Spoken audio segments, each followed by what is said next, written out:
and I have with me today one of India's greatest revolutionary thinkers and doers, Executive Director, Tata Sons, Mr.R.Gopalakrishnan.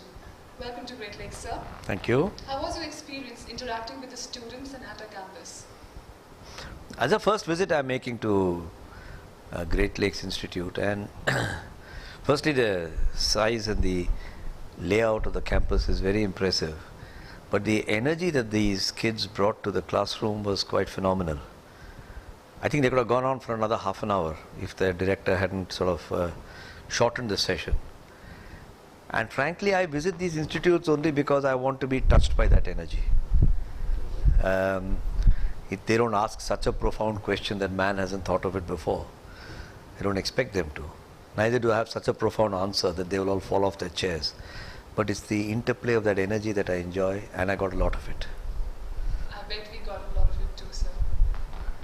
My question to you is, as a member of the National Innovation Council, how do you see innovation empathizing with the consumer wants, uplifting India, and at the same moment not encouraging an uncontrolled consumer capitalism? You know, so long as you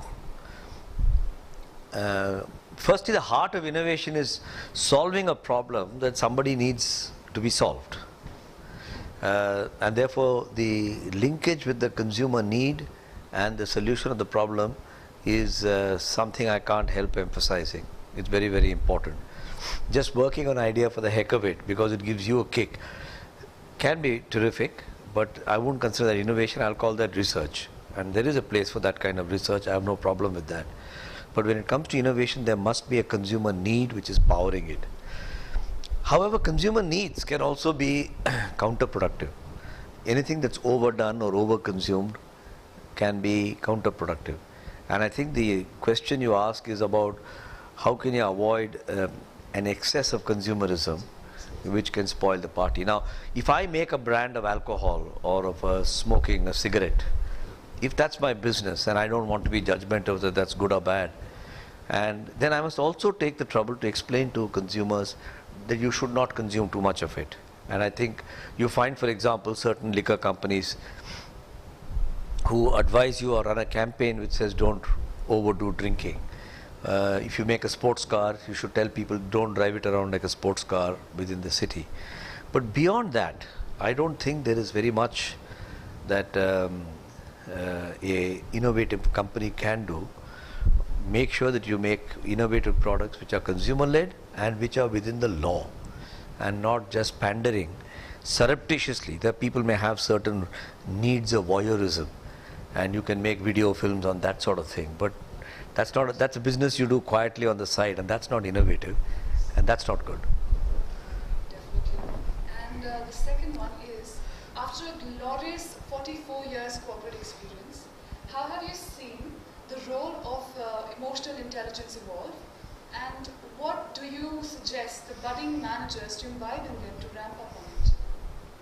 You know, this word emotional intelligence didn't exist when I began my career. I think it's probably 10-15 years old, though the research in the laboratories of the universities might have been going on for longer, and it's come to occupy the manager's lexicon only in the last 10 years. I think there's a lot of jargon that goes with it, and managers, I find, are either distracted by the jargon or impatient with the jargon and don't want to engage with it. I think the best way I would explain the role of emotional intelligence to people is being aware of who you are and what effect you're having on other people.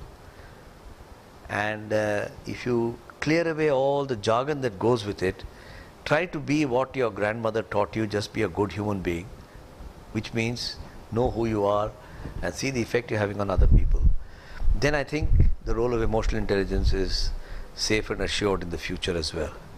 Somebody told me that all of us have to die someday, and when you go up, they'll ask you only two questions. Were you happy in the world? And many people will say, yes, I was happy. The second question they'll ask you is, did you make anybody else happy? And that's a tougher question to answer than the first one. If you can answer the second one, then we're okay. Definitely. And well, though you've already given us a message in the hall over there, but to sum it up, what would be your one message, summing up message to the great leaders today? I think my message would be do what you enjoy and enjoy what you do. Right. So with that note, thank you, sir, for such an insightful talk, and it was a pleasure having you on board. Thank you. Thank you very much, Aradhika. Bye-bye.